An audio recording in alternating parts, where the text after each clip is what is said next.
Je m'appelle Matthew. J'ai 30 ans.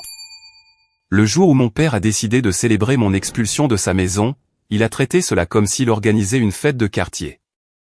J'ai garé ma Honda Civic dans l'allée de ma maison d'enfance un samedi après-midi étouffant. La chaleur qui irradiait de l'asphalte était intense, mais ce n'était rien comparé à l'atmosphère suffocante qui m'attendait. J'étais seulement là pour prendre la toute dernière boîte en carton de mes affaires dans la buanderie. Alors que mes pneus crissaient sur le gravier, le son assourdissant de la musique country a frappé mes oreilles. L'air était lourd d'odeur de charbon de bois, de viande grillée et de bière bon marché. J'ai garé la voiture et j'ai levé les yeux. Étendue sur toute la largeur du garage double, fixée solidement par des œillets industriels, se trouvait une immense banderole en vinyle. Les lettres étaient d'un rouge vif et agressif. Elle disait « Au revoir, le profiteur. Ne reviens pas », il y avait facilement 2 douzaines de personnes dans le jardin et débordant sur l'allée. Des voisins pour qui j'avais tondu la pelouse, des membres de la famille élargie, des gens que je connaissais depuis toujours. Ils tenaient des gobelets en plastique rouge, riaient et me montraient ouvertement du doigt, moi et ma voiture. Depuis le patio, une voix forte et pâteuse a coupé net la musique. C'était mon oncle Carter. Il a 30 ans et n'a aucune carrière. Votre pauvre mère aurait honte de vous voir nous saigner à blanc. C'est votre dernier repas gratuit, perdant, a crié Elia, tapant dans la main d'un de ses amis d'université. Même les enfants des voisins, des enfants qui ne comprenaient même pas ce que signifiait le mot « profiteur », ricanaient et me montraient du doigt. Je suis sorti de la voiture. Je n'ai pas dit un mot. Je n'ai pas levé les mains en signe de défense. J'ai juste marché tout droit dans l'allée. Au centre du chaos, maniant le barbecue, se tenait mon père, Robert. Il portait un tablier sur lequel était littéralement écrit « Le patron du grill ». Il m'a regardé, a écarté les bras comme s'il accueillait un public à un spectacle comique, et a ricané. Il n'a pas dit à Carter de se taire. Il n'a pas réprimandé Elia pour avoir jeté de la nourriture sur ma voiture. Son silence était un assentiment absolu. Il était fier du spectacle. À côté de lui se tenait sa femme, ma belle-mère Sarah. Elle tenait un verre de vin blanc, ses lèvres retroussées en un sourire serré et satisfait. Elle attendait ce jour depuis des années pour s'assurer la maison et l'héritage uniquement pour son précieux Elia. Je suis passé devant eux tous. J'ai senti la chaleur de leurs regards me brûler la nuque. Je suis entré dans la maison, j'ai parcouru le couloir familier jusqu'à la buanderie, et j'ai pris la dernière boîte d'archives. Elle contenait quelques vieux manteaux d'hiver et une photo encadrée de ma défunte mère. Je suis ressorti. La musique jouait toujours à fond. Les blagues continuaient de fuser. J'ai posé la boîte sur le capot de ma voiture. J'ai fouillé dans ma poche, j'ai sorti mon téléphone et j'ai ouvert l'application appareil photo. J'ai reculé et j'ai cadré la photo parfaite, l'énorme banderole rouge. Mon père faisait des hamburgers en dessous. Mon oncle buvait. Mon frère riait. J'ai appuyé sur le bouton. Mon père m'a vu faire. Il a pointé sa spatule métallique vers moi. « Qu'est-ce que tu fais? Tu collectes des preuves pour ton thérapeute ?» Je l'ai regardé droit dans les yeux. Mon cœur battait la chamade contre mes côtes, mais ma voix était parfaitement stable. Non, pour plus tard. Je suis monté dans ma voiture, j'ai reculé et je suis parti. Je n'ai pas pleuré. Je ne me suis pas senti brisé. J'ai ressenti une clarté froide et profonde. Ce qu'ils ignoraient en célébrant mon départ, c'est qu'ils venaient de célébrer la fin de leur propre survie. Ils pensaient qu'ils chassaient un parasite. Ils n'avaient aucune idée qu'ils venaient de violemment amputer leur propre système de survie. La version de l'histoire que ma famille racontait aux voisins était simple, claire et incroyablement humiliante. C'était exactement le genre d'histoire dont les gens de banlieue aiment potiner par-dessus la clôture parce que cela leur donne l'impression d'être largement supérieurs dans leur propre rôle parental. Selon mon père, j'étais un échec de 30 ans. J'étais un homme dont la fiancée, Chloé, avait annulé notre mariage il y a 3 ans parce que j'étais censé manquer d'ambition et refuser de courir après une promotion en entreprise. J'étais un gars qui restait assis dans une chambre sombre toute la journée, tapotant sur un ordinateur portable, ne contribuant absolument à rien à la société, et forçant mon père vieillissant à me loger. Cette histoire a très bien marché lors des rassemblements à l'église et des fêtes de quartier. Elle a valu à mon père de nombreuses tapes sympathiques dans le dos. Les gens aimaient lui dire que l'amour vache fonctionnait et que me jeter dehors était exactement ce dont j'avais besoin pour enfin devenir un vrai homme. Mais la vérité était une bête complètement différente. Elle était plus désordonnée, plus silencieuse et délibérément cachée par l'homme même qui prétendait être ma victime. Il y a 3 ans, ma vie se déroulait en fait très bien. Je vivais dans un appartement en centre-ville.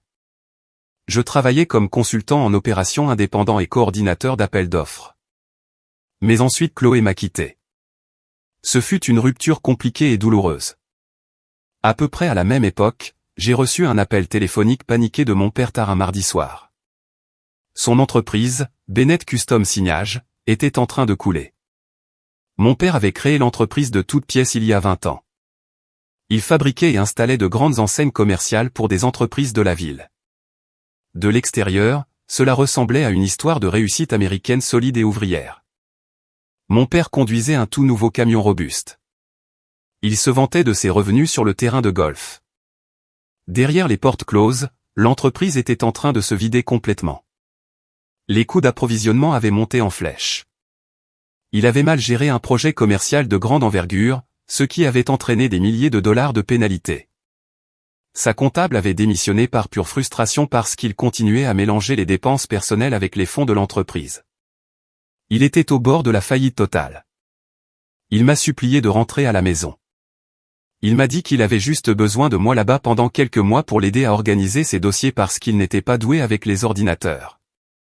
J'étais en deuil de ma relation. J'étais vulnérable. J'ai fait mes valises, j'ai rompu mon bail et je suis retourné dans ma vieille chambre d'enfant pour aider l'homme qui m'avait élevé. Je pensais que j'allais organiser quelques feuilles de calcul. Ce que j'ai trouvé était une scène de crime financier. L'entreprise survivait de semaine en semaine à force de fumée et de bluff. Et mon père a fait ce qu'il faisait toujours quand les choses tournaient mal. Il est devenu plus bruyant. Il a blâmé les jeunes travailleurs.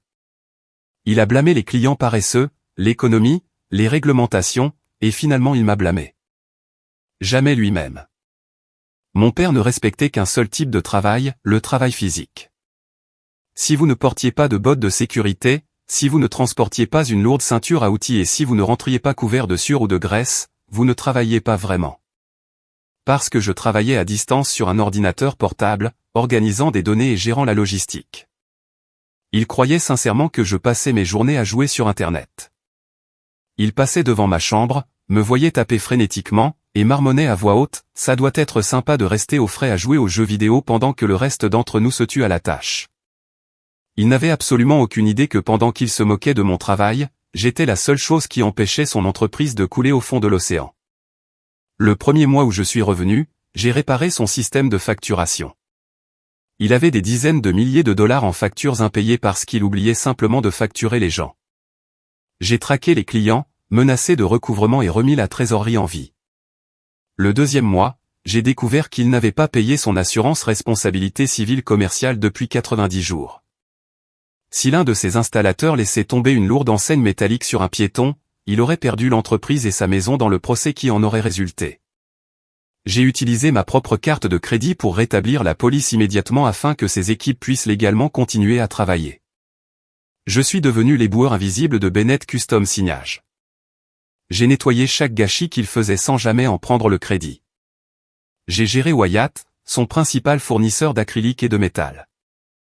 Wyatt détestait mon père parce que mon père était arrogant et payait toujours en retard.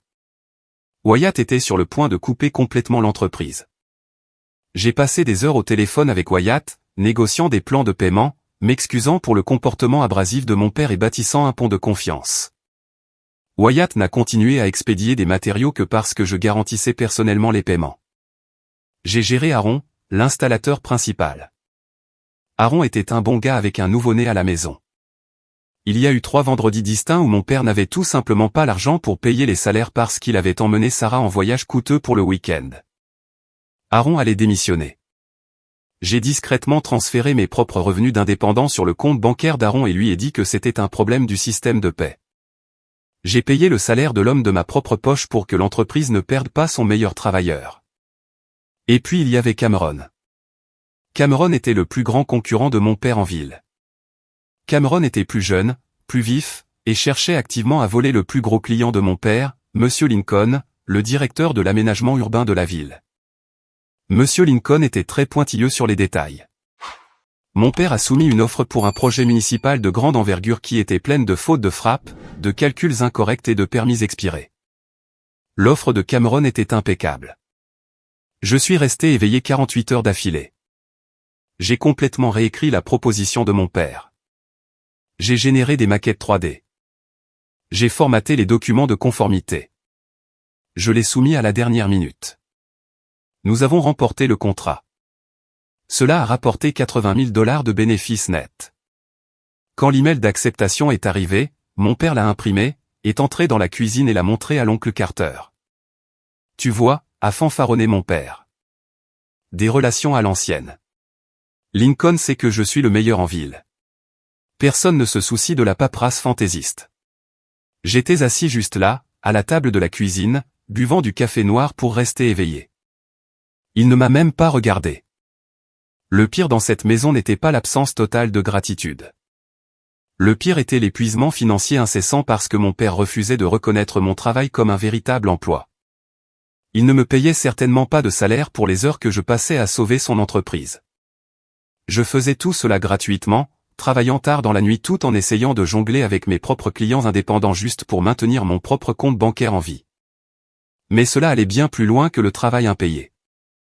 Au cours de ces 3 années, je suis lentement devenu le distributeur de billets secrets de la famille. Chaque fois que les abonnements au logiciel de l'entreprise étaient sur le point d'expirer, ma carte de crédit était celle enregistrée. Chaque fois qu'une taxe de permis de la ville devait être accélérée pour qu'une équipe puisse commencer à creuser, je la payais. J'étais terrifié à l'idée que si l'entreprise échouait, mon père perdrait la maison et le stress le détruirait. Puis il y avait le reste de la famille. Oncle Carter était un alcoolique chronique qui changeait d'emploi sans cesse. Il avait perdu la garde de ses enfants il y a des années parce qu'il ne parvenait pas à gérer sa vie. Toutes les 2 semaines, il m'appelait avec une histoire larmoyante sur le paiement de son camion ou son loyer. Juste 100 $, mon ami. Je te rembourse le premier. Il ne m'a jamais remboursé. Si je disais non, il allait se plaindre à mon père. Et mon père me criait dessus pour ne pas aider la famille dans le besoin. Puis il y avait Elia. Mon père et Sarah traitaient Elia comme un véritable roi.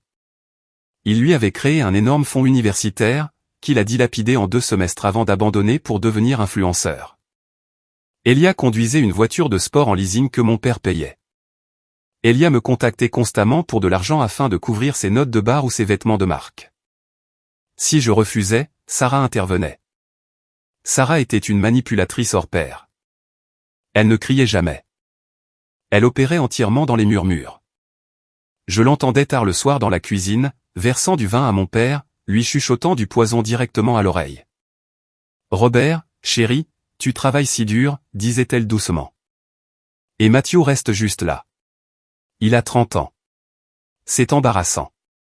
Nos amis posent des questions. Tu dois être fort. Elia a besoin de cette chambre pour son installation de streaming. Tu dois pousser Matthew hors du nid pour son propre bien. » Elle enveloppait son avidité sous le déguisement intelligent d'une préoccupation maternelle. Elle voulait que je parte afin qu'il n'y ait pas de concurrence pour la maison ou l'héritage. Elle voulait que tout soit sécurisé pour son fils biologique. Et mon père, qui était trop faible pour jamais admettre ses propres échecs financiers, a avidement gobé son récit. Il était bien plus facile de croire que son fils aîné était un profiteur paresseux que d'admettre que son fils aîné était la seule raison pour laquelle il ne dormait pas dans son camion. Le point de rupture ne vint pas avec une énorme dispute. Il vint avec une opportunité discrète. Mon meilleur ami et partenaire commercial, Nathan, avait déménagé au Colorado 1 an auparavant. Nathan savait exactement ce que je traversais. Il avait observé de loin ma famille me saigner lentement. Un mardi après-midi, il m'appela avec une offre ferme et qui allait changer ma vie. Il avait obtenu le financement nécessaire pour développer notre cabinet de conseil. Il avait besoin d'un partenaire sur place à Denver. Il m'offrait des parts, une augmentation de salaire considérable et un forfait de déménagement complet. « Sors de là, Matt », me dit Nathan au téléphone, sa voix grave et sérieuse. « Ils vont te noyer, et ensuite ils se plaindront que ton corps mort prend trop de place. Pars. » Je ne lui ai pas discuté.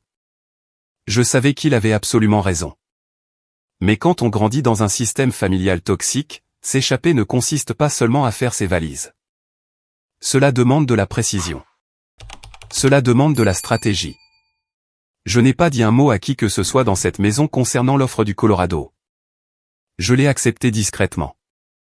J'ai signé le bail d'un magnifique appartement à Denver en ligne. Au lieu de me fâcher contre le manque de respect constant de ma famille, j'ai analysé la situation. J'ai ouvert un tableur Excel principal. J'ai nommé le fichier « Les archives ». Pendant les 2 semaines suivantes, j'ai méticuleusement tout documenté. J'ai récupéré 3 ans de relevés bancaires. J'ai surligné chaque virement à Bennett Custom Signage. Chaque paiement d'urgence à Wyatt, chaque facture de service public pour l'atelier commercial, chaque virement d'application de paiement à l'oncle Carter pour empêcher son camion d'être saisi. Chaque dollar donné à Elia. J'ai exporté tout mon historique de mai. J'ai enregistré les emails paniqués que mon père m'avait envoyés pour me supplier de l'aider avec les offres. J'ai enregistré les reçus des lacunes de paie que j'avais couvertes. J'ai tout compilé dans un énorme dossier numérique. J'ai commencé à déménager mes affaires dans une unité de stockage bon marché en périphérie de la ville, sortant quelques articles chaque nuit pendant qu'il dormait. Des livres un jour, des vêtements d'hiver le lendemain. J'avais presque entièrement déménagé quand mon père a finalement passé à l'acte. Il est entré dans ma chambre un jeudi soir. Il n'a pas frappé. Il s'est tenu dans l'embrasure de la porte, bombant le torse pour paraître plus grand. J'ai parlé à Sarah, dit-il, utilisant sa voix sévère et autoritaire. Tu as 30 ans, Matthew. Il est temps d'être un homme. Tu as 30 jours pour trouver un emploi et quitter ma maison. J'en ai assez de te soutenir. Je te coupe les vivres. Il m'a regardé, attendant que je supplie. Il voulait que je pleure. Il voulait se sentir puissant. J'ai juste levé les yeux de mon ordinateur portable, mon visage complètement inexpressif. D'accord, dis-je. Je serai parti d'ici samedi. Il a cligné des yeux, visiblement décontenancé par mon manque de résistance. Eh bien, c'est bien. Tu feras ça. Je n'ai pas attendu 30 jours. Je suis parti en 2. Et avant de partir, je suis allé dans le portail financier de l'entreprise. J'ai supprimé définitivement les informations de ma carte de crédit du logiciel de gestion de projet. J'ai supprimé mes coordonnées bancaires des comptes de service public. J'ai envoyé un email à Wyatt indiquant que je n'étais plus un représentant autorisé de l'entreprise et que toutes les futures commandes devaient être payées en espèces à l'avance par Robert Bennett. Je n'ai rien détruit.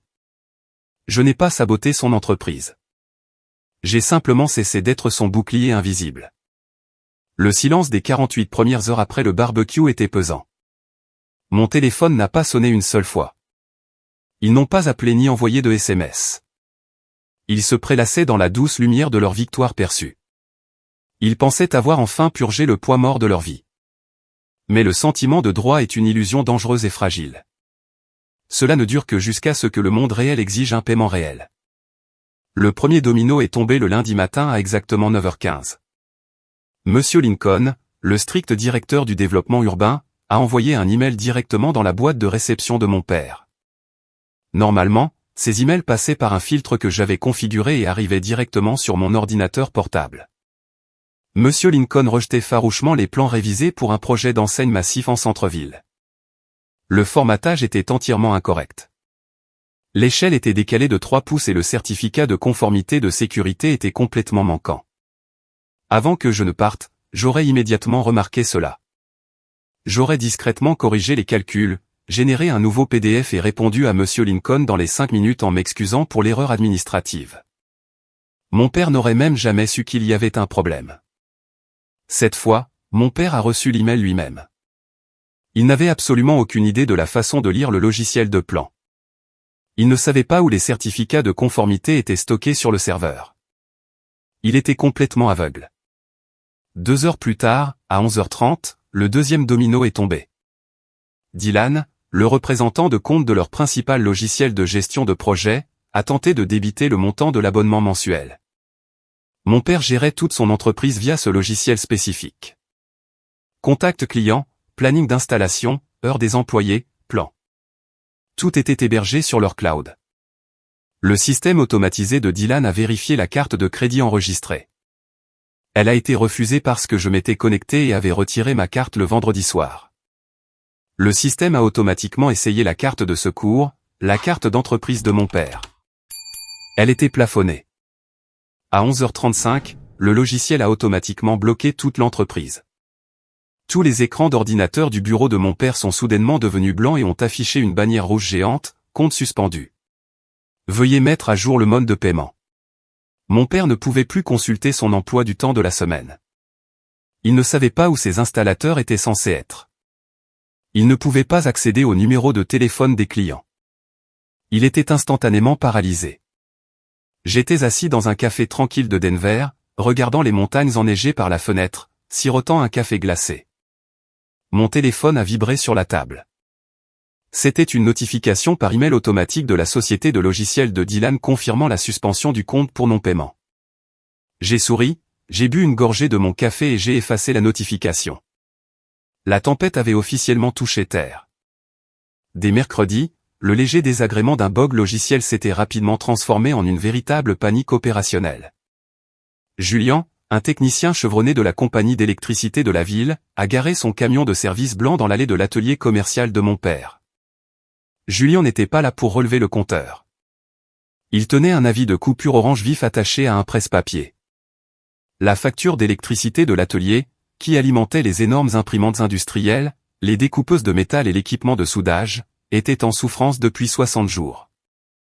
Je payais cette facture discrètement en ligne le 29 de chaque mois. Plus maintenant. Julien a marché jusqu'au côté du bâtiment, a ouvert la boîte métallique grise et a tiré l'énorme levier. La lourde machinerie à l'intérieur s'est arrêtée. Les lumières se sont éteintes. Le bourdonnement de l'atelier s'est éteint instantanément. À l'intérieur de l'atelier sombre et étouffant, Aaron, l'installateur principal, a finalement perdu patience. C'était mercredi après-midi. Le jour de paie était le vendredi précédent. Aaron attendait son chèque depuis 5 jours angoissants. Mon père l'avait évité toute la semaine, affirmant que la banque traitait une retenue de routine. Sans les machines en marche, Aaron a rangé sa lourde ceinture à outils en cuir. Il est entré dans le bureau de mon père, a claqué son casque sur le bureau et a pointé un doigt directement sur le visage de mon père. J'ai un bébé à la maison, Robert. Ma femme a besoin d'épicerie. Si mon salaire n'est pas sur mon compte bancaire d'ici demain midi, je prends toute mon équipe et je vais chez Cameron en ville. Il embauche et il paie réellement ses gars. Cet après-midi-là, mon téléphone a sonné. L'identifiant de l'appelant affichait un nom que je n'avais pas vu apparaître depuis des jours. Papa. Je l'ai laissé sonner 3 fois avant d'appuyer sur le bouton vert. Je n'ai pas dit bonjour. J'ai juste mis le téléphone à mon oreille et j'ai écouté. Matthew. Salut, mon gars. La voix de mon père est passée par le haut-parleur. Elle était lourde d'une fausse décontraction forcée. C'était exactement la voix mielleuse qu'il utilisait pour essayer d'amadouer un client en colère afin qu'il accepte un retard. Écoute, mon fils. J'espère que tu t'installes bien où que tu sois. On dirait qu'on a un petit problème administratif de ce côté-ci. La compagnie d'électricité a fait une erreur et les gars du logiciel nous ont bloqués. Je pense que ton ancienne carte était peut-être liée à quelque chose et que ça a fait planter le système. Rappelle-moi quand tu auras ça pour qu'on puisse régler ça. D'accord. Je t'aime. Un problème? Un bug? Il essayait toujours désespérément de protéger son fragile ego. Il ne pouvait même pas demander de l'aide. Honnêtement, il a dû présenter l'effondrement total de son entreprise comme une erreur technique. Je n'ai pas dit un seul mot. J'ai appuyé sur le bouton rouge, mis fin à l'appel et jeté mon téléphone sur le canapé, le laissant transpirer dans l'obscurité. Jeudi fut le jour où la douleur a finalement coulé de l'entreprise vers les parasites qui en vivaient.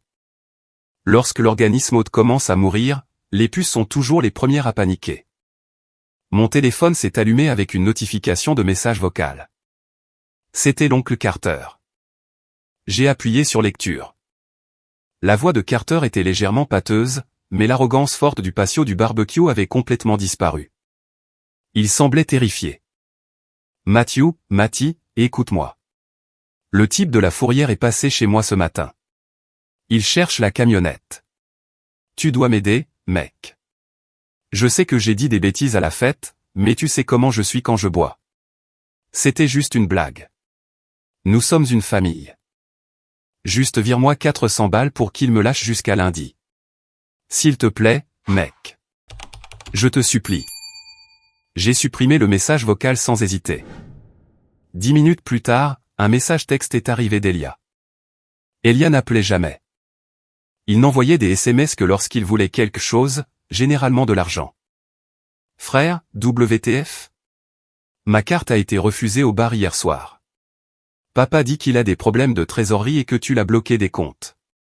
Arrête de faire le psychopathe et arrange ça. Tu es cruel envers la famille à cause d'une stupide blague. Grandis.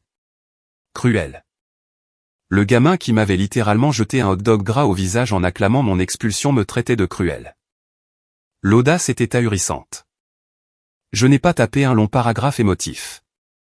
Je n'ai pas essayé de m'expliquer ou de discuter du respect. J'ai ouvert mon application photo, j'ai trouvé une capture d'écran d'un relevé de carte de crédit d'il y a 2 mois, et je l'ai parfaitement recadré. Elle montrait 3 débits distincts, 800 $ pour l'appartement de luxe d'Elia pour son loyer, 450 $ pour un magasin de chaussures de marque, et 120 $ pour un magasin d'alcool haut de gamme. Tout payé par mon compte. J'ai envoyé la photo à Elia avec une seule phrase cinglante, « Demande à papa de payer ça ce mois-ci ». Elia a lu le message instantanément. Le petit reçu rouge est apparu. Il n'a pas répondu. Ils se sont tous soudainement réveillés à la réalité glaciale de leur situation.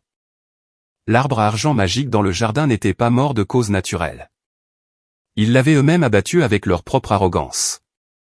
Ils avaient mordu la main qui les nourrissait. Et maintenant, ils mouraient de faim. Le samedi matin, exactement une semaine après le barbecue de l'enfer, le barrage a complètement cédé. Mon père n'essayait plus de paraître décontracté dans ses messages vocaux. Le faux sourire de service client avait complètement disparu de son visage. La réalité de la perte de son entreprise, de sa réputation et de son style de vie confortable avait enfin percé sa carapace. Entre 8h et 11h, mon père a appelé mon téléphone portable 6 fois. J'ai ignoré les 5 premiers. Je me suis assis sur mon îlot de cuisine à Denver, buvant du café et écoutant les messages vocaux s'accumuler. La progression de son ton était une leçon magistrale de panique et de désespoir. Appel 1, Matthew, décroche le téléphone. Appel 3, Matt, Aaron vient de démissionner. Il a fait ses valises et est parti. Tu dois me rappeler tout de suite. Appel 5, Matthew, Wyatt ne veut pas expédier l'acrylique pour le projet Lincoln. La date limite est mardi. S'il te plaît, mon fils, j'ai besoin de toi. Au 6e appel, j'ai finalement répondu. Matthew, Alta-Teil, respirant lourdement dans le combiné comme s'il avait couru un sprint. Dieu merci. Écoute-moi. Parle vite, dis-je, ma voix complètement dépourvue d'émotion. Tout est bloqué, hurla-t-il, une panique pure vibrant dans sa gorge. Le courant est coupé à l'atelier. Le logiciel est parti. Wyatt veut de l'argent comptant d'avance. Je ne connais pas les mots de passe. Je ne sais pas comment réparer les plans Lincoln. Si c'est une leçon, Matthew, très bien. Leçon apprise. Tu as fait ton point. Maintenant, s'il te plaît, reviens à l'atelier et remets les systèmes en marche. Je t'en supplie. Je t'en supplie, mon fils. Il l'a finalement dit. Il suppliait. L'homme qui portait fièrement le tablier, patron du grill, tout en laissant sa famille m'humilier publiquement était maintenant réduit à une voix tremblante et désespérée sur un téléphone portable. Je ne viens pas à l'atelier, dis-je calmement. Matthew, s'il te plaît, tu ne peux pas me faire ça. Lundi à midi, l'interrompis-je, coupant court à ses supplications. Le restaurant de la Highway 9. Amen Carter. Si tu as une seule minute de retard, je pars et tu te débrouilles seul avec ta faillite. J'ai raccroché avant qu'il ne puisse dire un autre mot. Le lundi matin à Denver, je me suis levé tôt. Je ne me sentais ni anxieux ni nerveux. Je me sentais incroyablement concentré, comme un chirurgien se préparant à une opération très précise et à fort enjeu. Je me suis rendu à une imprimerie commerciale locale. J'ai remis au greffier une clé USB contenant les archives. Je lui ai demandé d'imprimer l'intégralité du document sur du papier épais de haute qualité. Je lui ai demandé de le relier professionnellement avec une spirale noire et une couverture en plastique épais et transparent. Quand il me l'a rendu par-dessus le comptoir, il était lourd et substantiel dans mes mains. 31 pages d'une vérité indéniable, irréfutable. J'ai pris un vol rapide le matin pour ma ville natale. J'ai loué une voiture à l'aéroport et j'ai conduit directement jusqu'au restaurant de la Highway 9. C'était un endroit délabré et graisseux où les chauffeurs de camions traversant le pays s'arrêtaient pour un café bon marché et des petits déjeuners copieux. C'était l'endroit absolument parfait pour cette réunion. Pas de nappe fantaisie, pas d'ambiance prétentieuse, pas de public pour mon père à qui se produire. Je suis arrivé 15 minutes en avance. J'ai commandé un café noir et me suis glissé dans une banquette en vinyle dans le coin le plus éloigné. Me positionnant de manière à faire face à la porte d'entrée, j'ai placé le paquet relié de 31 pages sur la table devant moi, parfaitement aligné avec les bords de la table. À exactement 11h58, la petite cloche en laiton au-dessus de la porte du restaurant a tinté.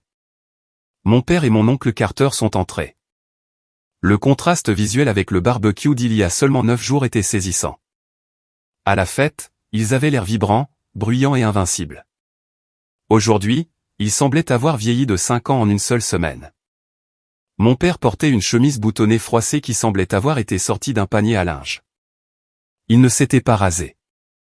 Il avait de lourdes cernes sous les yeux. Carter avait l'air encore pire.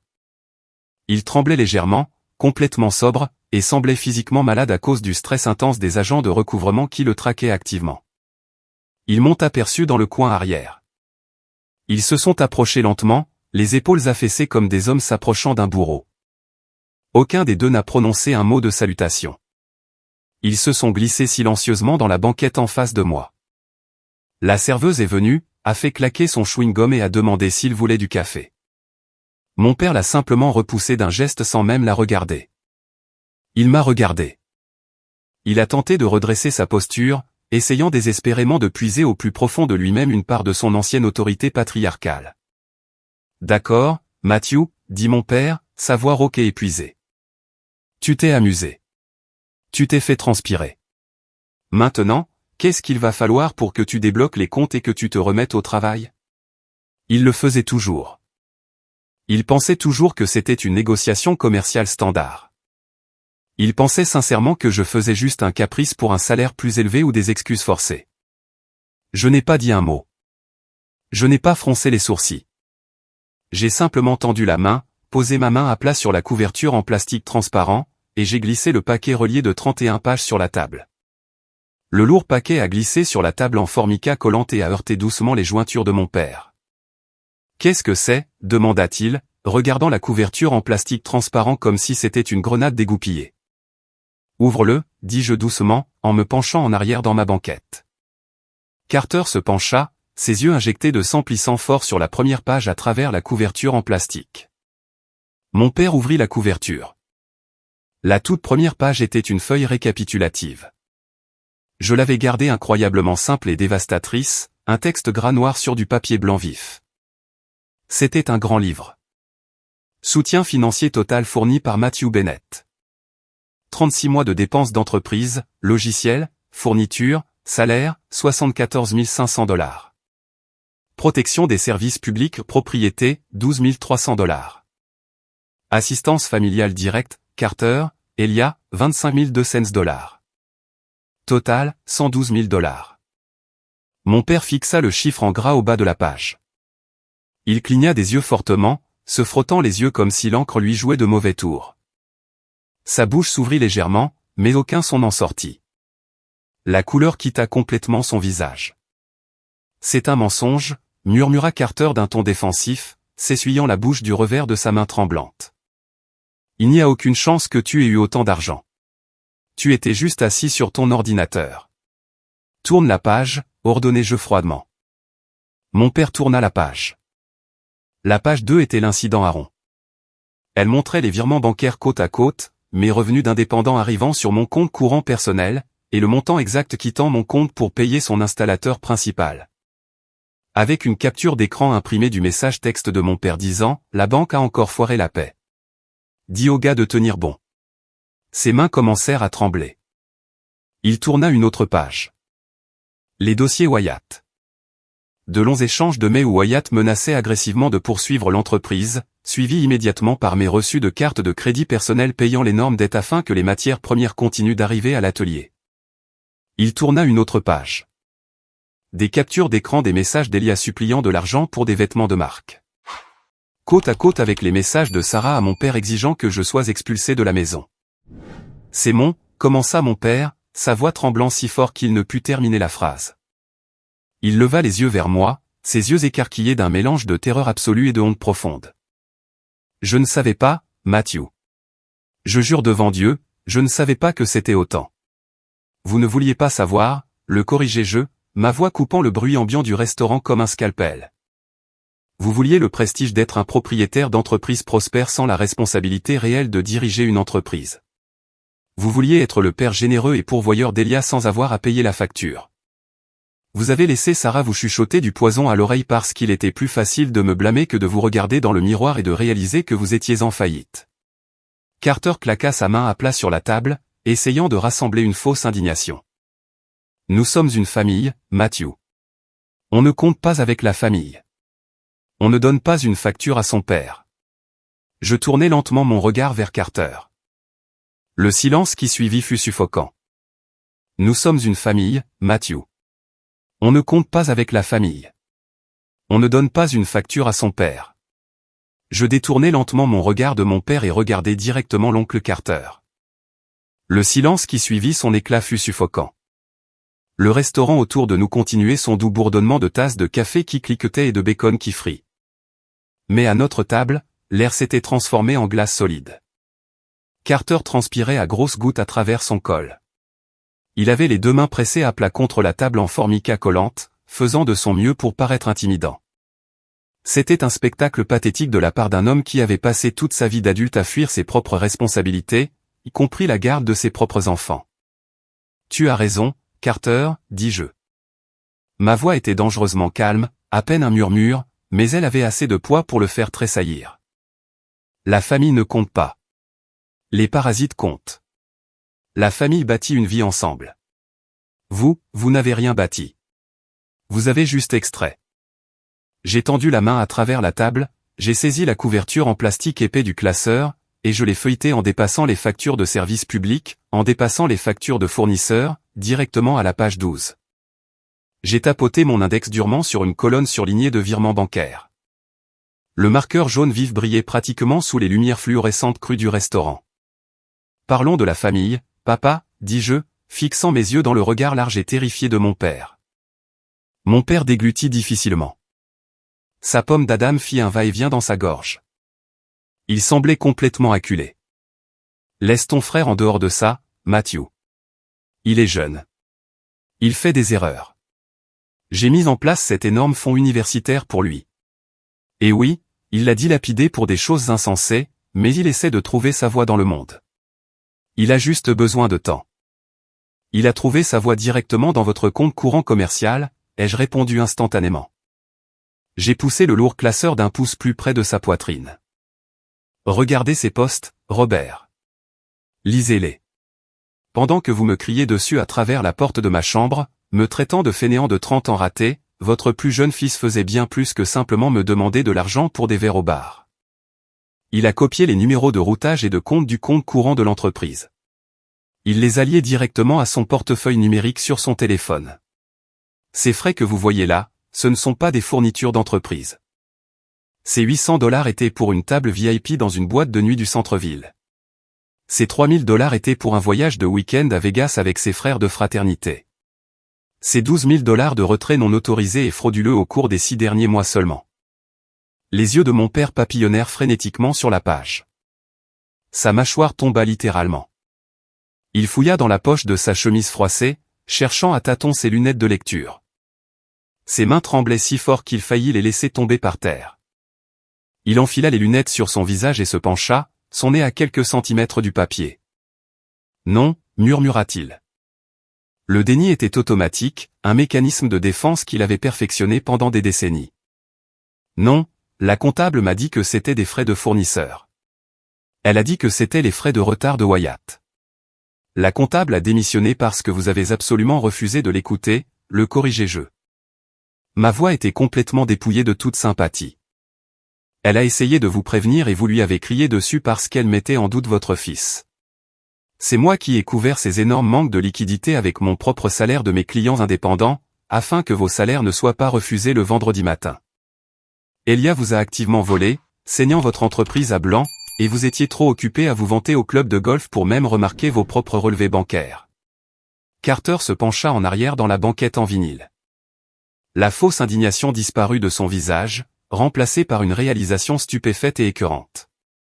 Mais attendez, dis-je, tournant les lourdes pages vers la section 3. Ça devient en fait bien mieux. Regardons la vraie raison pour laquelle vous avez décidé de me jeter hors de la maison.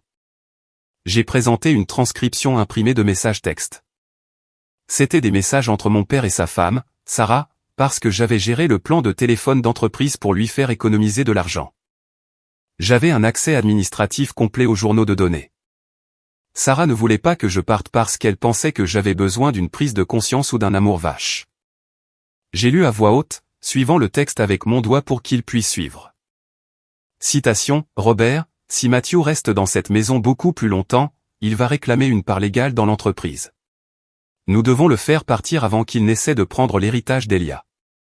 Dis-lui qu'il a 30 ans et qu'il est un complet perdant. Brise sa confiance pour qu'il parte discrètement et ne demande pas un sou. Nous avons de toute façon besoin de sa chambre pour le studio de streaming d'Elia. Mon père eut l'air d'avoir été frappé physiquement à l'estomac par un boxeur poids lourd. Tout l'air quitta instantanément ses poumons. Il fixa les textes imprimés. Il savait exactement quand elle les avait envoyés. Il se souvenait des conversations exactes qu'ils avaient eues dans leur cuisine immaculée pendant que j'étais au bout du couloir, éveillé à 2 heures du matin pour réparer ses contrats cassés. Vous avez laissé votre femme vous manipuler pour que vous vous débarrassiez de la seule personne qui maintenait réellement les lumières allumées, dis-je. Vous m'avez jeté pour protéger un héritage qui n'existe même plus, car sans mon argent agissant comme votre filet de sécurité, votre entreprise ne vaut rien.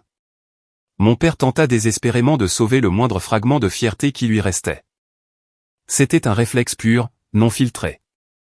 Il avait passé toute sa vie d'adulte à intimider ses employés, ses entrepreneurs et sa famille pour les soumettre. Il ne savait tout simplement pas comment arrêter de se battre. Même quand il était déjà mort dans l'eau, il enleva ses lunettes de lecture et les claqua sur la table. Les montures en plastique cliquetèrent contre le bois. « Bien » cria-t-il.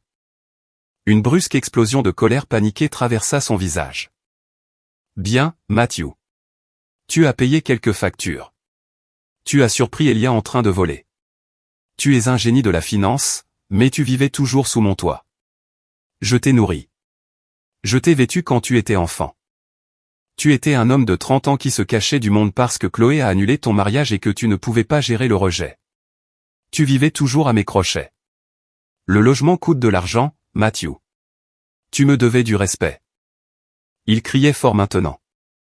Quelques camionneurs assis au comptoir se tournèrent pour regarder notre banquette. La serveuse arrêta d'essuyer une table et regarda, les yeux écarquillés. Je m'en fichais. Qu'ils regardent. Qu'ils entendent chaque mot. J'ai fouillé dans la poche intérieure de ma veste. Je n'ai pas sorti une autre feuille de calcul. Je n'ai pas sorti un relevé bancaire. J'ai sorti une seule photographie imprimée sur du papier photo glacé de haute qualité. Je l'ai jetée sans effort au centre de la table, la laissant atterrir juste au-dessus du classeur financier. C'était la photo du barbecue. L'image était d'une clarté cristalline. L'énorme banderole rouge agressive est tirée sur le garage. Au revoir, le profiteur. Ne reviens pas, mon père debout devant le grill dans son tablier ridicule, souriant comme un roi triomphant. Elia a mis geste, son bras toujours levé après avoir jeté le hot-dog sur mon pare-brise. Carter tenant sa bière bon marché en l'air, son visage rouge et en sueur. Les enfants des voisins qui me montraient du doigt. La cruauté absolue et indéniable de ma famille capturée en haute définition. Regardez-le, commandai-je. Mon ton ne laissait absolument aucune place à la discussion. Mon père baissa les yeux vers la photo. Les lettres rouges vives lui renvoyaient un regard violent. Sa poitrine se soulevait et s'abaissait. Quand je vivais chez vous, commençai-je, ma voix s'élevant juste assez pour percer ses illusions et résonner clairement dans le restaurant. Travaillant jusqu'à 3 heures du matin pour réparer vos contrats rompus, sacrifiant mon propre sommeil, mon propre argent et ma propre tranquillité d'esprit. Vous avez appelé ça du parasitisme. Vous avez dit à tout le quartier que j'étais un parasite paresseux. Vous les avez laissés vous plaindre. Je me penchai en avant, posant mes avant-bras sur la table, réduisant la distance physique entre nous. Mais quand vous avez vécu de mon argent pendant 3 années entières, continuai-je, en insistant sur chaque syllabe. Quand j'ai payé votre assurance pour que vous ne soyez pas poursuivi. Quand j'ai payé le salaire d'Aaron pour qu'il puisse nourrir son nouveau-né. Quand j'ai payé Wyatt pour que vous ayez réellement des matériaux pour construire vos enseignes. Vous avez appelé ça la famille. Vous avez appelé ça aider. Vous vous teniez sous cette énorme enseigne samedi dernier et vous les avez tous laissés se moquer de moi. Vous les avez laissés m'humilier dans la rue alors que mon argent se trouvait sur votre compte bancaire, vous évitant ainsi le tribunal de la faillite. Carter baissa les yeux sur ses genoux. Il ne pouvait même pas regarder la photo. Il avait l'air complètement nauséeux. Je n'ai jamais été le profiteur, déclarai-je clairement, laissant la vérité absolue planer dans l'air. J'étais votre propriétaire. J'étais votre banque. J'étais votre directeur des opérations. J'étais la paix cachée. J'étais la seule chose qui se tenait entre vous et une ruine catastrophique totale. Et votre plus grande erreur n'a pas été de me voler. Votre plus grande erreur a été d'organiser une fête publique pour célébrer le fait de vous être débarrassé de la seule personne qui se souciait réellement de votre survie. Mon père tendit la main et toucha le bord de la photographie glacée. Ses doigts épais et calleux tremblaient violemment. La réalité de son arrogance l'avait finalement écrasé. L'énorme stupidité de ses propres actions le fixait droit dans les yeux. Il avait construit une guillotine, y avait placé sa propre tête, et avait applaudi en coupant la corde. Le combat quitta complètement son corps. C'était comme regarder un ballon se dégonfler en temps réel. Ses épaules s'affaissèrent lourdement. Il ressemblait soudain à un homme très vieux, très fatigué, incroyablement petit. Le masque patriarcal d'autorité qu'il portait depuis 30 ans se brisa en 1 million de morceaux irréparables là, sur le sol du restaurant. Matthew, halta-t-il. Sa voix était brisée. Des larmes montèrent finalement dans ses yeux, débordant de ses paupières inférieures et coulant sur ses joues rêches. Je suis désolé. J'étais aveugle. J'étais un imbécile fini. Sarah était à mon oreille chaque nuit, et l'entreprise me stressait, et les chiffres n'avaient pas de sens, et je me suis juste défoulé sur toi. Je t'ai pris pour acquis. Tu es mon fils. S'il te plaît. Il tendit la main à travers la table, essayant désespérément de saisir mon avant-bras. J'ai doucement retiré mon bras, posant mes mains sur mes genoux, complètement hors de sa portée. Je ne ressentais absolument rien pour lui. Ni pitié, ni colère, juste un vide profond et tranquille. S'il te plaît, supplia-t-il, pleurant ouvertement maintenant, sans se soucier des gens qui nous regardaient. Wyatt n'enverra pas les matières premières.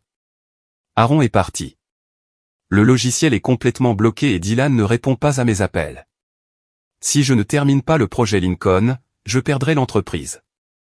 Et si je perds l'entreprise, la banque prendra la maison. Je perdrai tout. Tu te souviens de ta mère, Matthew? Pense à elle. À ses funérailles, je me tenais près de son cercueil et j'ai promis de garder cette famille unie. Elle voudrait que nous arrangions ça. Elle voudrait que tu me pardonnes. Reviens à l'atelier. Je te paierai un vrai salaire cette fois-ci. Nous pouvons arranger ça ensemble. S'il te plaît, mon fils. Utiliser ma mère décédée était la tactique la plus basse et la plus dégoûtante qu'il aurait pu employer. Il pensait que mentionner ses funérailles briserait mon armure. Il pensait que son souvenir me forcerait à me soumettre à nouveau. Cela n'a pas réchauffé mon cœur, cela a fait geler mon sang. Ma mère aurait profondément honte de l'homme que vous êtes devenu, dis-je froidement. Elle détesterait que son fils ait été publiquement humilié par les gens qui vivaient secrètement de son travail. J'ai fouillé dans ma poche une dernière fois. J'ai sorti une carte de visite blanche impeccable. Je l'ai glissée sur la table, s'arrêtant juste au-dessus de la photographie du barbecue. Qu'est-ce que c'est? Demanda mon père, essuyant ses yeux du revers de sa manche, fixant la carte. Il s'appelle Christian, dis-je, en sortant de la banquette en vinyle et en me tenant à ma taille normale. C'est un avocat spécialisé dans les faillites d'entreprises très agressif et très efficace. Je vous suggère fortement de l'appeler aujourd'hui car d'ici vendredi. La ville va officiellement vous poursuivre pour rupture de contrat sur le projet Lincoln et Wyatt va envoyer votre dette impayée à une agence de recouvrement. Matthew, attends, cria Carter, se levant brusquement, agrippant le bord de la table en panique. Tu ne peux pas nous laisser comme ça. Nous ne savons pas comment gérer les systèmes. Qu'est-ce que nous sommes censés faire? J'ai regardé Carter, puis mon père. Je suis déjà parti, dis-je. Vous avez accroché une énorme pancarte au-dessus de votre garage me disant de ne pas revenir. Je ne fais que suivre vos instructions. Je n'ai pas attendu une autre réponse. Je leur ai tourné le dos et j'ai marché tout droit vers la sortie. J'ai poussé les lourdes portes vitrées du restaurant. Le soleil aveuglant de midi m'a frappé le visage. Le vent chaud a soufflé sur le parking. Je suis allé à ma voiture de location, je suis monté et j'ai démarré le moteur. Alors que je prenais l'autoroute, en direction de l'aéroport, j'ai senti un poids énorme et suffocant se soulever entièrement de ma poitrine. Pour la première fois en 3 longues et angoissantes années, je pouvais enfin respirer profondément. J'étais libre. L'effondrement de Bennett Custom Signage ne fut pas lent. Il ne disparut pas discrètement au cours de quelques mois. Il se produisit avec la vitesse terrifiante et violente d'une démolition contrôlée de bâtiments. Une fois les poutres de soutien cachées retirées, la gravité prit simplement le dessus. Dès le mardi après-midi, le lendemain de notre réunion au restaurant, Wyatt coupa officiellement tout crédit. Il n'appela même pas mon père. Il envoya simplement une lettre juridique certifiée exigeant le paiement immédiat de $22 000 de factures en souffrance. Sans les grandes feuilles d'acrylique, les rouleaux de vinyle et les cadres en aluminium robuste, l'atelier était complètement paralysé. Les quelques ouvriers restants qui s'étaient présentés le lundi emballèrent leurs outils, les jetèrent à l'arrière de leur pick-up et partirent pour de bon. Le mercredi matin, l'énorme atelier devint entièrement silencieux. Mais le coup de grâce final vint directement de Monsieur Lincoln. Mon père a désespérément conduit au bureau d'urbanisme de la ville le jeudi matin. Il portait son meilleur costume, celui qu'il réservait habituellement pour l'église et les enterrements, essayant de projeter une image de stabilité. Il a essayé de supplier Monsieur Lincoln pour une prolongation de 2 semaines des délais du projet. Il a essayé de blâmer les retards soudains sur une panne informatique massive, un problème de chaîne d'approvisionnement et des employés peu fiables. Monsieur Lincoln n'a pas cru un mot de tout cela. C'était un homme vif, méticuleux, qui détestait les excuses. Il a appelé mon père dans son grand bureau vitré. Je sais exactement comment s'est déroulée toute cette conversation car Aaron, l'ancien chef d'équipe de mon père, était assis dans le hall juste à l'extérieur. Aaron était là pour un entretien pour un poste syndiqué et sécurisé au service d'entretien de la ville et il a entendu toute la confrontation à travers la porte ouverte du bureau. Je me fiche de vos prétendues pannes informatiques, Robert, dit Monsieur Lincoln fermement, sa voix résonnant dans le couloir. Je me soucie de la compétence. Je me soucie des résultats. Et il est devenu abondamment clair pour moi au cours de la semaine dernière que la seule personne compétente dans toute votre opération était votre fils, Matthew. Mon père a tenté d'intervenir, mais Monsieur Lincoln l'a coupé instantanément. Matthew est celui qui a appelé mon bureau tard le soir pour vérifier les numéros de permis. Monsieur Lincoln a poursuivi impitoyablement. C'est lui qui a détecté les énormes erreurs de zonage dans vos plans initiaux. Quand Matthew m'a envoyé un email professionnel vendredi dernier, déclarant qu'il n'était plus associé à votre entreprise et me conseillant de prendre contact directement avec vous. J'ai su que ce projet était mort dans l'œuf. Vous ne connaissez rien au code de conformité pour cette installation. Mon père se tenait là dans son costume coûteux. Complètement humilié, dépouillé de toute illusion de grandeur qu'il possédait. J'annule officiellement le contrat de la ville, Robert, déclara Monsieur Lincoln, son ton définitif. Je réattribue l'appel d'offres à l'entreprise de Cameron en ville. Je préférerais embaucher un amateur total d'un garage résidentiel plutôt que de travailler avec une fraude qui s'attribue tout le mérite du travail nocturne de son fils. Sortez de mon bureau. Le vendredi après-midi, la banque principale a gelé tous les comptes courants et d'épargne de l'entreprise en raison de découverts suspects et de retard de paiement de prêts. Les grandes portes métalliques de l'atelier commercial ont été officiellement cadenassées par le propriétaire de l'immeuble le lundi matin. 20 longues années d'affaires construites sur un fondement d'ego et maintenues par mon sacrifice caché ont été complètement anéanties en exactement 14 jours.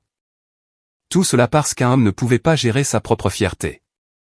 Lorsqu'un système familial hautement toxique perd soudainement son bouc émissaire principal, le poison n'a absolument nulle part ailleurs où aller qu'à l'intérieur. Ils ne peuvent plus se lier par leur haine ou leur moquerie partagée de la victime. Dépouillés de mon argent et de mon travail, les loups se sont immédiatement retournés et ont commencé à se mordre entre eux. Mon père est rentré de l'atelier cadenassé, sa vie en ruine, et a immédiatement confronté Elia à propos de l'argent volé des comptes de l'entreprise. Pour la toute première fois de ses 22 ans de vie, l'enfant en or n'a pas eu ce qu'il voulait. Mon père a exigé les 12 000 $ immédiatement pour payer les avocats. Elia, acculé et défensif, a ri directement au visage de son père. Il a dit à mon père qu'il était un homme d'affaires pathétique et raté qui ne pouvait même pas garder les lumières allumées, a jeté les clés de sa voiture de sport sur la poitrine de mon père et est parti en trombe.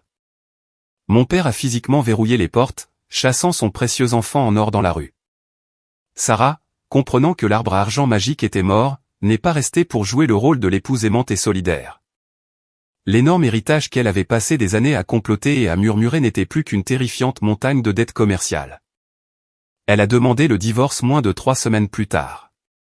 Elle a embauché une avocate de la famille absolument impitoyable et a tenté d'agressivement réclamer la moitié de la valeur totale de la maison, la moitié des véhicules et une pension alimentaire. Elle a dépensé des milliers de dollars en honoraires d'avocat pour mener une bataille judiciaire acharnée pour une maison qui était activement en cours de saisie par la banque.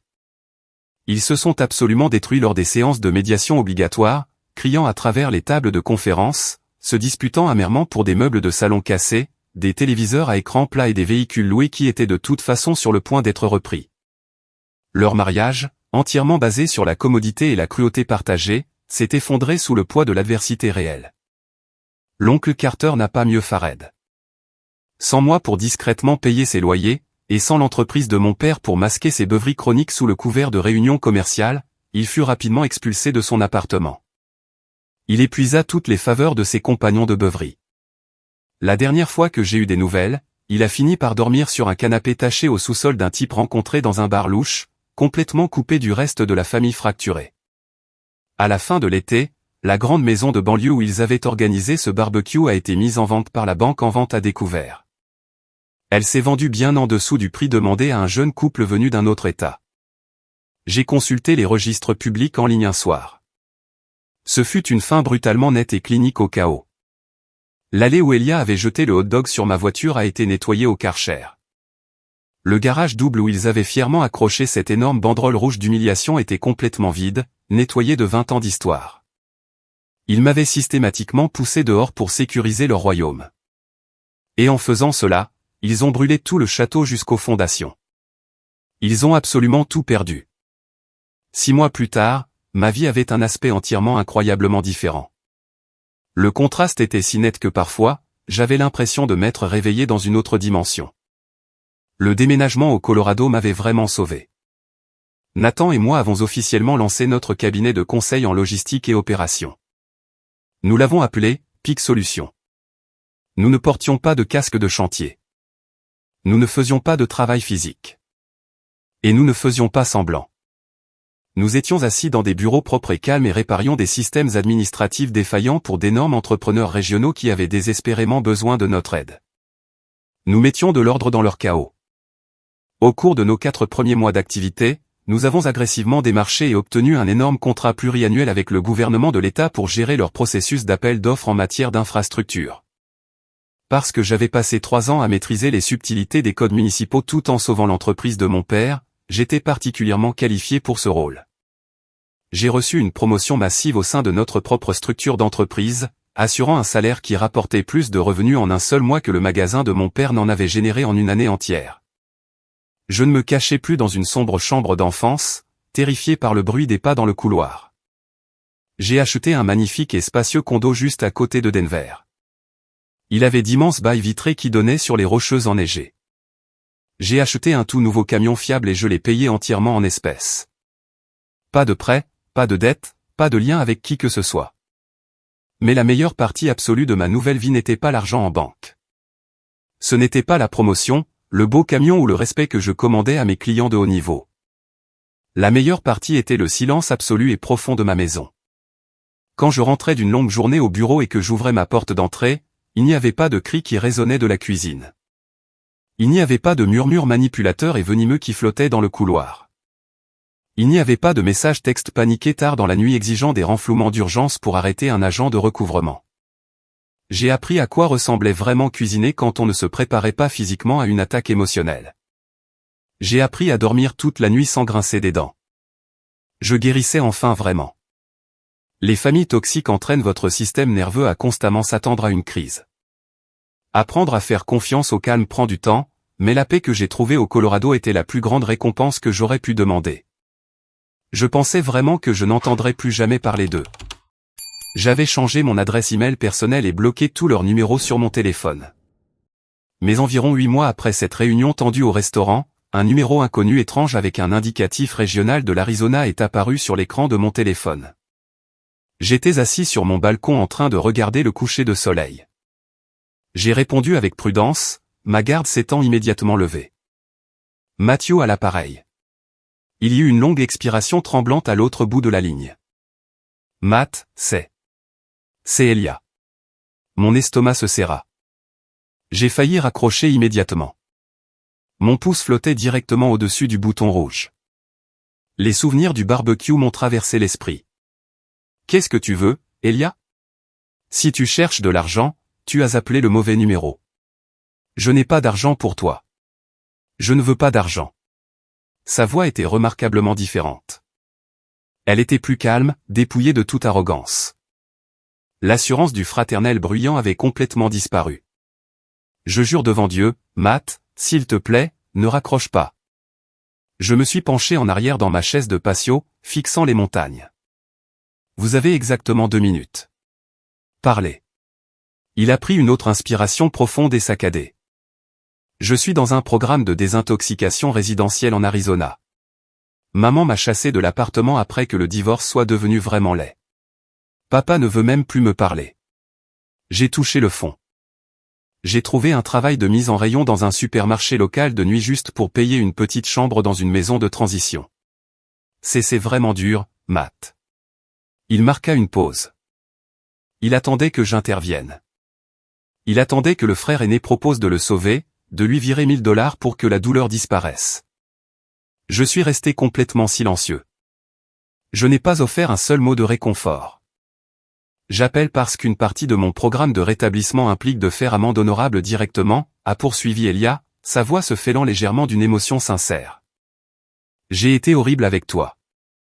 J'ai jeté cette nourriture sur ta voiture. Je t'ai envoyé ces textes affreux et irrespectueux. J'ai volé l'entreprise, j'ai pris ton argent, et je me suis moqué de toi derrière ton dos parce que te rabaisser était la seule façon que je connaissais de me sentir important. Mais tu étais le seul à nous soutenir tous. Je le vois maintenant. Je suis désolé, Matt. Je suis vraiment désolé pour la façon dont je t'ai traité. J'ai écouté sa respiration au téléphone.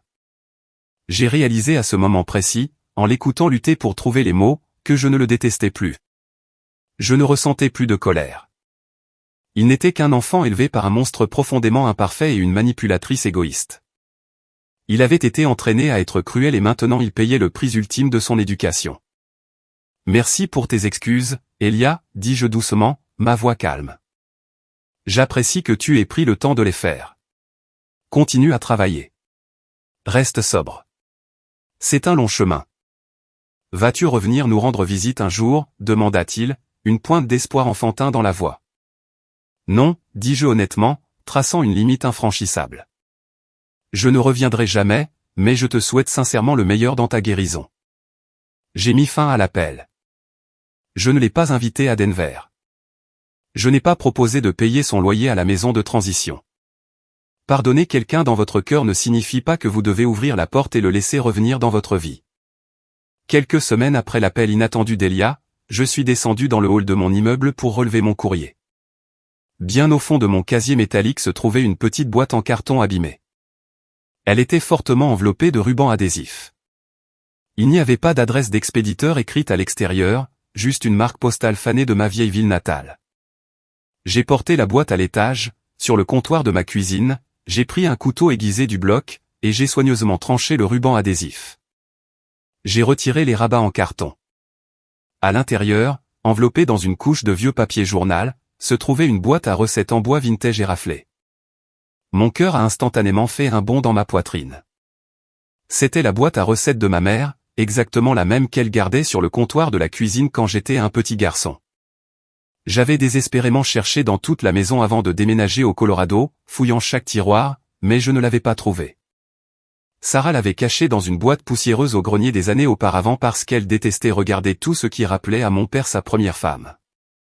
J'ai délicatement soulevé le couvercle en bois. Les charnières ont légèrement grincé. Elle était remplie à ras-bord des vieilles fiches tachées de ma mère, son célèbre chili épicé, sa tarte aux pommes maison, ses sloppy joe que nous mangions le vendredi soir. Le simple fait de voir son écriture familière et bouclée m'a procuré une vague de chaleur. En feuilletant les fiches, j'ai remarqué quelque chose tout en bas de la boîte. Glissée sous toutes les recettes se trouvait une petite feuille de papier ligné blanc, soigneusement pliée. Je l'ai ouverte. Ce n'était pas une longue lettre de plusieurs pages. Ce n'étaient pas des excuses émotionnelles larmoyantes de mon père me suppliant à nouveau de prendre la garde de mes émotions. Il ne demandait pas à faire partie de ma nouvelle vie. C'était juste une seule phrase simple écrite de la main désordonnée et inimitable de mon père, « Tu l'as mérité, papa ». J'ai fixé la note pendant un long moment. C'était ce qui s'approchait le plus d'un aveu de défaite totale dont il serait jamais capable. Il avait dû trouver la boîte dans le grenier en vidant la maison avant la saisie finale de la banque. Il n'a pas demandé pardon. Il n'a pas demandé de relation. Il n'a pas essayé de me manipuler. Il a juste reconnu la vérité et me l'a envoyée. J'ai tenu la fiche de recette avec l'écriture de ma mère dans mes mains. Et pour la première fois depuis des années, j'ai souri d'un sourire authentique, complètement libéré. La guerre était officiellement terminée. J'avais gagné. J'ai toujours cette photo sur mon téléphone. Je la garde enregistrée dans un dossier caché de mon album photo numérique. Parfois, quand je passe une journée incroyablement stressante au cabinet, quand un client important est difficile, ou quand je ressens une vague de doute soudaine, j'ouvre le dossier et je la regarde. Je regarde l'énorme banderole rouge suspendue au-dessus du garage. Au revoir, le profiteur. Ne reviens pas, je regarde l'oncle Carter tenant sa bière bon marché, transpirant au soleil. Je regarde Elia rire, son bras figé en plein lancer. Je regarde mon père debout fièrement devant le grill, portant son tablier, absolument convaincu qu'il était le roi intouchable de son château de banlieue. Quand ils ont posé pour cette photo, debout ensemble dans l'allée, ils pensaient qu'ils documentaient mon humiliation totale et absolue. Ils pensaient qu'ils faisaient un tour de victoire sur un homme brisé et inutile. Ils pensaient qu'ils envoyaient un message au monde sur l'amour vache. Ce qu'ils ont réellement capturé sans s'en rendre compte, c'était une profonde tragédie. Ils ont capturé la dernière seconde fugace de leur propre sécurité. Ils ont pris une photographie en haute définition du tout dernier moment où ils avaient un gilet de sauvetage. Juste avant que ce gilet de sauvetage ne monte dans une Honda Civic et ne parte pour toujours. Les gens me demandent parfois si je me sens coupable d'avoir laissé l'entreprise familiale faire faillite. La réponse est non. Je ne regrette pas d'être parti. Je ne regrette pas d'être entré dans ce restaurant et d'avoir remis ce classeur de 31 pages de preuves. Mon seul regret dans toute cette histoire est que je sois resté assez longtemps dans cette maison pour confondre être utilisé et être aimé. Le sang ne fait pas une famille. Le respect, oui. La loyauté, oui. Si quelqu'un ne vous appelle famille que lorsqu'il a besoin de votre travail, de votre argent ou de votre silence, il ne protège pas une relation. Il protège un système d'exploitation. Et le jour où je me suis éloigné d'eux a été le jour exact où je suis enfin devenu l'homme qu'ils avaient juré que je ne serais jamais.